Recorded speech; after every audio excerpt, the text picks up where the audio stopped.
Gue takut lu kelamaan ngelihat gue nggak kuat gitu. Kan mau menjelang buka kalian. Oke, yang pertama dari itu namanya ya, gue nggak baca satu-satu soalnya kadang-kadang nama Twitter bingung juga gue bacanya. Mengomentari tentang berita itu hanya sandiwara, ujung-ujungnya bisa dipastikan sebagai corong istana sebagai corong dalam tanda kutip, bahwa Opung and Kaisang tidak ada hubungannya dengan kasus Migor. Penerawangan gue sih begitu. Buset, tukang terawang nih yang ngomong. Netizen Twitter ini keren komentar-komentarnya. Gue lebih suka netizen Twitter.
Welcome back, selamat datang lagi di channel Babe Aldo bersama gue Babe Aldo, YouTuber receh yang tetap santuy, tetap bakal sehat, ngopinya nanti pas berbuka puasa. Bismillahirrahmanirrahim. Alhamdulillahirrabbilalamin. Wassalatu wassalamu ala sayyidil mursalin Sayyidina Muhammadin wa ala alihi washabihi ajma'in. Rabbi shrah li sadri wa yassir li amri wa hlul 'uqdatam min lisani yafqahu qawli bi jahin nabi wa alihi. Salam revolusi akhlak, semangat revolusi akhlak. Semoga akhlak kita jadi lebih baik hari ini dibanding kemarin. Panjang umur perjuangan, merdeka, Allahu Akbar. Salam sejahtera bagi seluruh rakyat Indonesia dimanapun kalian berada. Semoga kalian dalam keadaan sehat walafiat, tidak kurang suatu apapun. Dan mudah-mudahan kalau ada yang sakit dari kalian, itu menjadi sakit penghapus dosa, penambah pahala, sakit yang insya Allah segera disehatkan oleh Allah Subhanahu Wa Taala dalam keadaan manfaat. Amin ya rabbal alamin.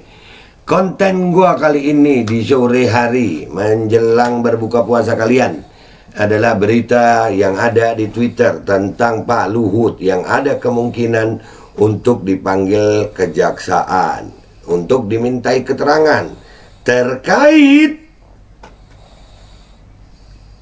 masalah ekspor minyak goreng yang Dirjen Kementerian Perdagangannya ditahan kemarin. Dan ada beberapa ya, mudah-mudahan aja ini nih beritanya nih mudah-mudahan nih Pak Luhut lagi ya. Pak Luhut ini di mana-mana loh, pokoknya ada terus Pak Luhut, Lord luar biasa.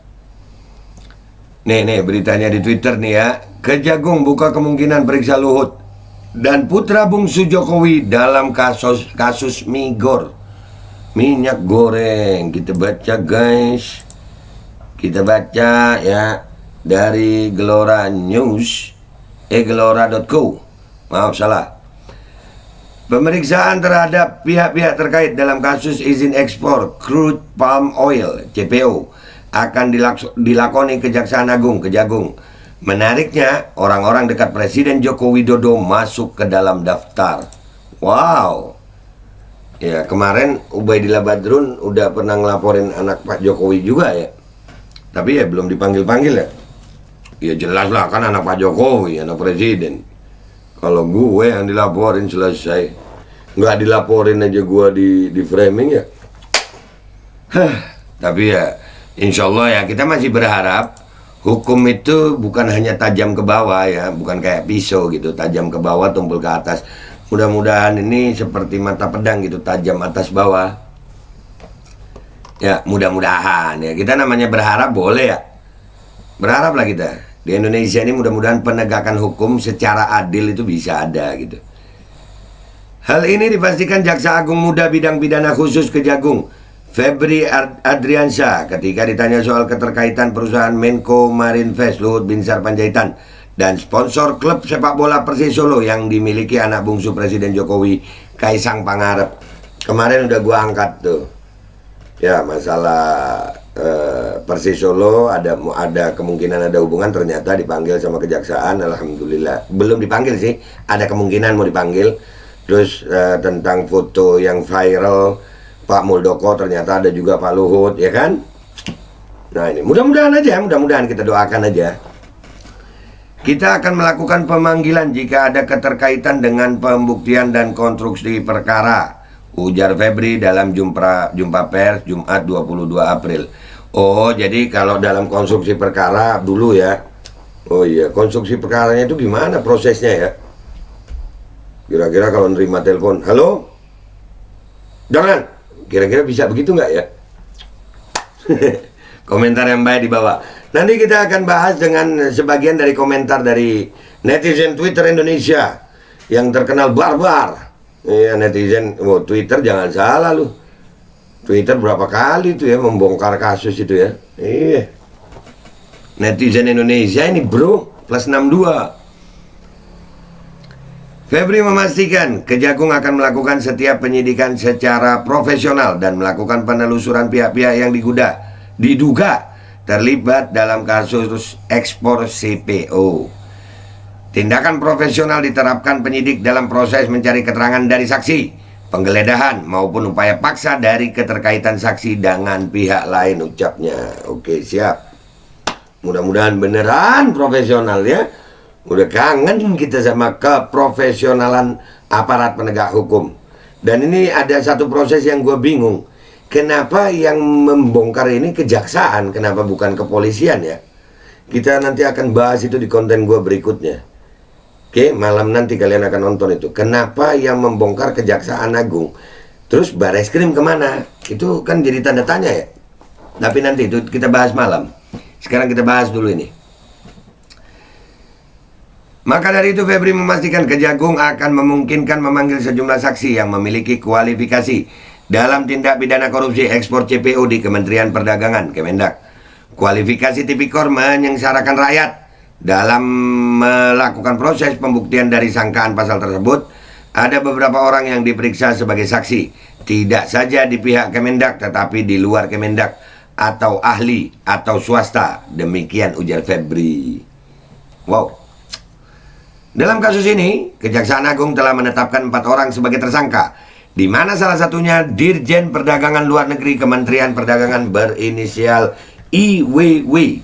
Sementara 3 orang lainnya berasal dari pihak swasta, yaitu Komisaris PT Wilmar Nabati Indonesia berinisial MPT, Senior Manager Corporate Affair Permata Hijau Group PHG berinisial SMA, dan General Manager di PT Musim Mas berinisial PT.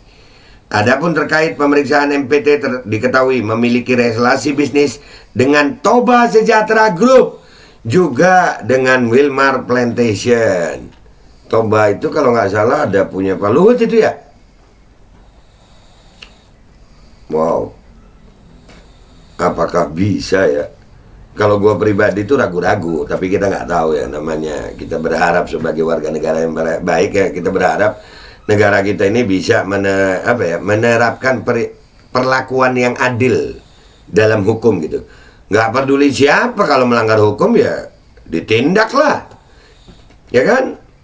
Soalnya kenapa gue ragu, karena Pak Luhut itu beberapa kali ya, contoh masalah protokol kesehatan, Pak Luhut datengin mahasiswa UI tanpa masker, nggak ada yang berani negur, ya kan? Pak Jokowi ngomongin masalah 3 periode, tapi ya nggak berani reshuffle. Pak Jokowi aja nggak berani reshuffle, apalagi Kejaksaan Agung. Itu ragu-ragu gue. Tapi siapa tahu ya, siapa tahu ada hidayah dari Allah kan, kita nggak tahu. Sedangkan keterkaitan Parulian dengan Kaisang adalah karena PT Wilmar Nabati Indonesia merupakan salah satu anak usaha Wilmar Group yang menjadi sponsor klub sepak bola Persis Solo milik anak bungsu Jokowi itu di Liga 2 2021. Nah, kemarin gue bahas tuh, apakah ada hubungan? Nah itu harus dilidik itu. Cuman guys, jujur aja ya, pertanyaan gue itu, kenapa bukan Barreskrim Mabes Polri yang menyidik ini? Apakah Barreskrim nggak tahu?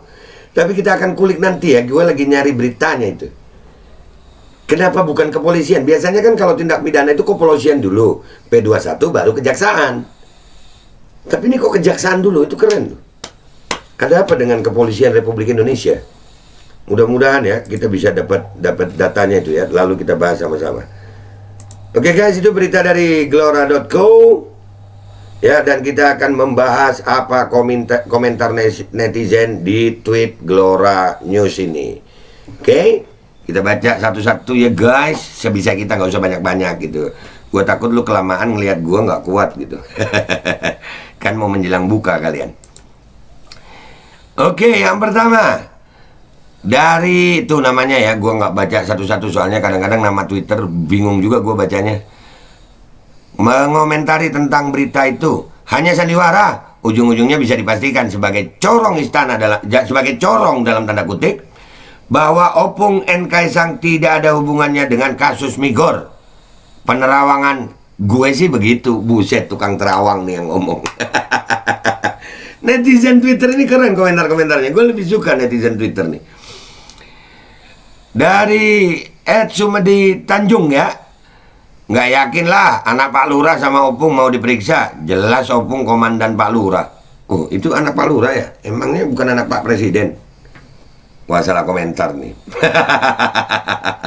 Nih ada komentar lagi. Ngimpi. Ya masa, nggak apa-apa deh ya kita bermimpi, siapa tahu mimpi itu jadi kenyataan ya kan. Kita bermimpi, kejaksaan berani manggil Opung dan anak Pak Lurah katanya. Mudah-mudahan itu mimpi jadi kenyataan, kan nggak apa-apa ya, bulan Ramadan kita berharap yang baik-baik lah, ya kan. Dan ini lagi, Menteri segala urusan dan anak Sultan mah bebas, ini negeri moyangnya punya. Oh, sampai begitu komentarnya, ya Allah. Barbar nggak tuh netizen? Pak Luhut, saya cuma bacain ya. Jangan baper ya Pak Luhut.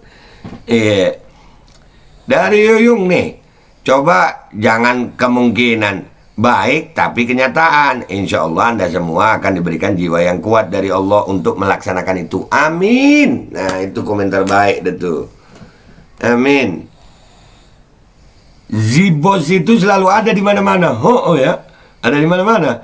Apa gitu ya gaya penasaran, keruk untung, dendam gak kebagian pas orderan tuh. Waduh, pakai maki dia ngomong ancuk itu ya. Rusak nih negeri. Belum lah, kita berusaha yuk. Ayo sama-sama kita berusaha memperbaiki ini. Ya, mudah-mudahan yang dolim selesai gitu. Mudah-mudahan aja keadilan dalam hukum itu aja. Itu aja dulu. Aparat penegak hukumnya bisa adil gitu. Itu aja kita harapkan dulu. Nanti lainnya memperbaiki sendiri. Kalau sudah keadilan dalam hukum itu nggak ada, itu yang susah itu. Satu stadion aja bisa berantem. Kalau ada ada pertandingan sepak bola, dua tim sepak bola lagi bertanding, wasitnya nggak adil, sestadion rusuh itu, ya kan? Nah ini di dalam satu negara, kalau aparat penegak hukumnya nggak adil ya jelas bisa rusuh itu.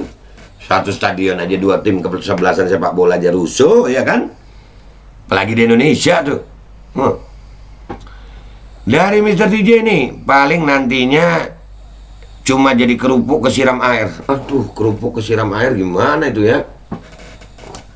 Duh. Nah, sekarang kita lanjut ke komentar berikutnya. Ini sebisa gue aja ya guys. Soalnya banyak yang komentar ini dan kayaknya senada. Jangan seneng kalau cuma buka kemungkinan, kan cuma mungkin. Bisa mau, bisa enggak. Ngakak. Iya.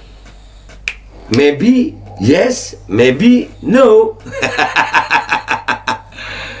Aduh, kalau berita ini ditulis tahun 2025 tentu ada sedikit harapan. Ini loh tahun 2022 awal.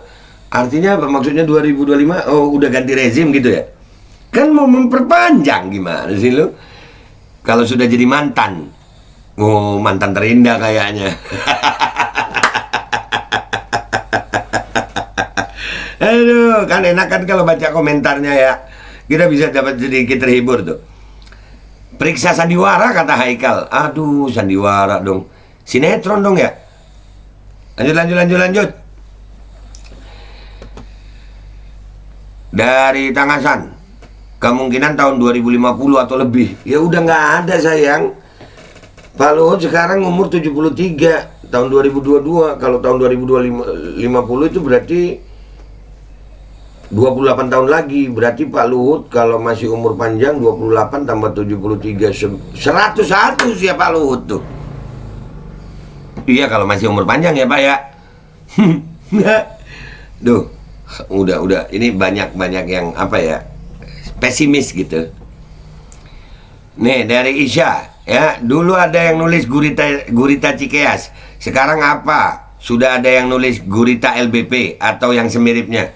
Wah kalau dulu gurita Cikeas, kalau sekarang bukan gurita kayaknya guys. Bukan gurita tuh, apa ya yang lebih besar dari gurita apa ya?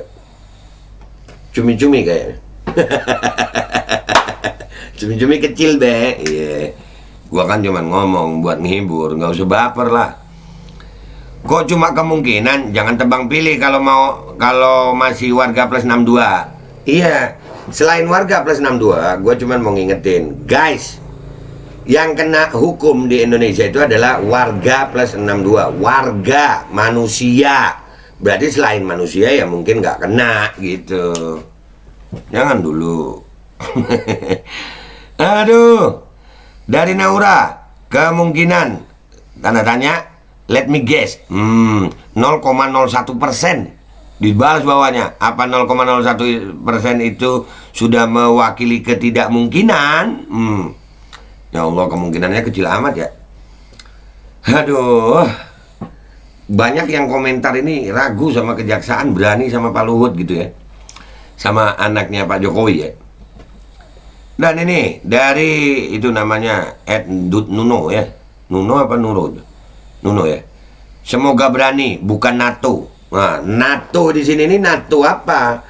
NATO yang lagi perang sama Rusia di Ukraina atau no action talk only? Kayaknya yang kedua ya, no action talk only kayaknya.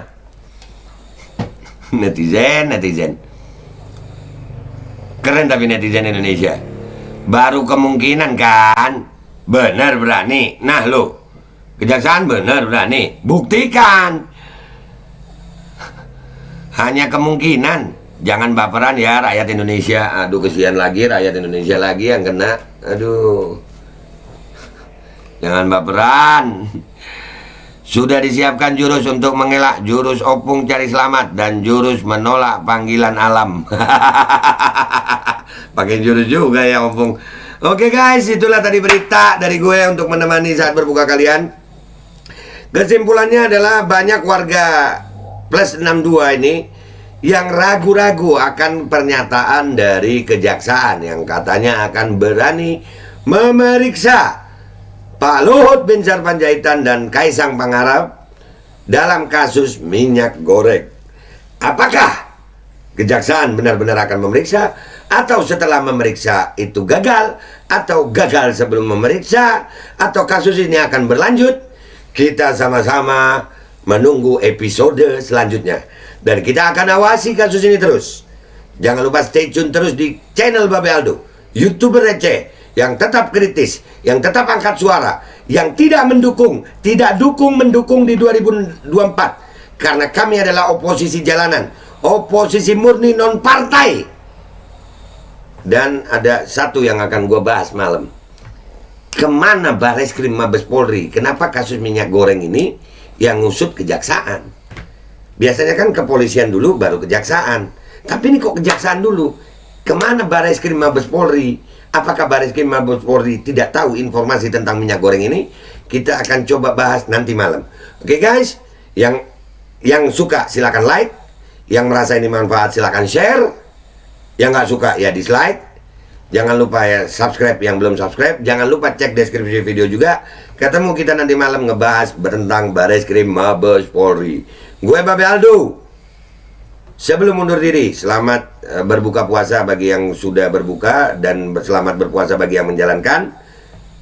Semoga puasa kita berkah, lancar, manfaat. Oke? Gue Babe Aldo. Mohon maaf kalau ada salah. Wabillahi taufiq wal hidayah. Waradallahu walinaya. Walafu minkum. Assalamualaikum warahmatullahi wabarakatuh. Panik nggak? Panik nggak? Paniklah masa enggak? Enggak lah, tapi kayaknya kan bos. Masa bosnya panik?